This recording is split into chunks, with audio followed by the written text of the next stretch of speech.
the CEO of the PGA of America, Pete Bevacqua. And Pete, 2018 is here. Exciting year for the PGA, the 100th PGA Championship at Bellerive this year. And it's also a Ryder Cup year as the Cup goes to Paris this year. What are you most excited about in the next 12 months? Well, our championship season should be very exciting. You mentioned it. To be at Bellerive for our 100th PGA Championship will just be amazing. To go to Paris for the Ryder Cup and to see if we can finally bring a foreign Ryder Cup home in victory under Captain Furick's leadership. We're certainly looking forward to that. Our KPMG Women's PGA Championship, we're going back to Chicago 2 years in a row. We're at Kemper Lakes.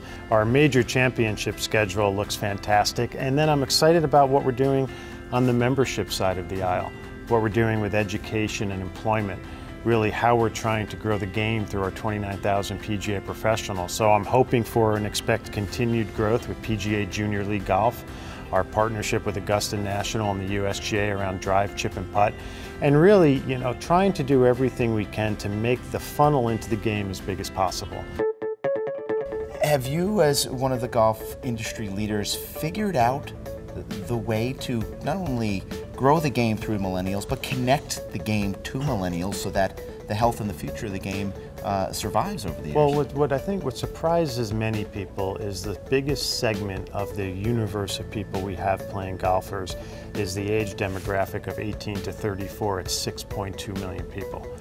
That's a meaningful number. We have to understand that there are hurdles to the game. Things are going in a good direction, but we want them to go in a great direction. And we have to be creative about that. I think the two biggest hurdles of the game right now that will impact millennials playing it are the lack of diversity. We need to do more and more to make this game more diverse. The face of the game has to look far more like the face of America or golf's in trouble. That's a priority, and that's not something where you can click your fingers and change it overnight. You have to get after that, stay after that, be aware of that, and try to move the needle each and every day. And also time. People have less time than ever. Millennials have less time than ever, and golf is a sport that can take time. So you can have a 30, 60, 90-minute golf experience because people do things, and millennials do things in 30, 60, 90-minute segments. You can have a 30-minute golf experience. Go take a lesson from a PGA professional. Go to Topgolf or Golf Tech. And this game has to fit the lifestyle of people. We can't accept the fact that we have to kind of totally change your lifestyle to create room for golf. We have to be cognizant of that, and I think the industry is, and I think our organization, we certainly are. The Ryder Cup goes to Paris this year. I want to ask you about the atmosphere and the tone of the matches. It was a historic year at Hazeltine. Exciting that the streak was finally broken by the Americans, but there was some negativity, I guess, surrounding fans' behavior, especially from the European players at times. Is the PGA of America comfortable with the tone that the games and the matches have taken over the last 10, 15 years? The Ryder Cup is so special, and the level of passion and excitement is off the charts. And it's taking those great moments of vitriol and power that you'll see in a great college football game, an NFL game, a hockey game, and transporting it to the golf course.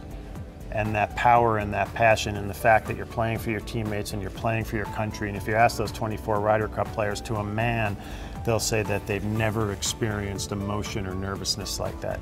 And having spent every waking moment of every second at Hazeltine during the Ryder Cup, I can tell you that 99.99% of the fan behavior was terrific. There's unfortunately, like there is at any major event, any major sporting event, not just the Ryder Cup, there is the boorish behavior of a handful of people that just goes too far. And that's detrimental to the Ryder Cup, that's detrimental to the spirit of the Ryder Cup and the competition. It's unfortunate. We do everything we can to police that and stop that.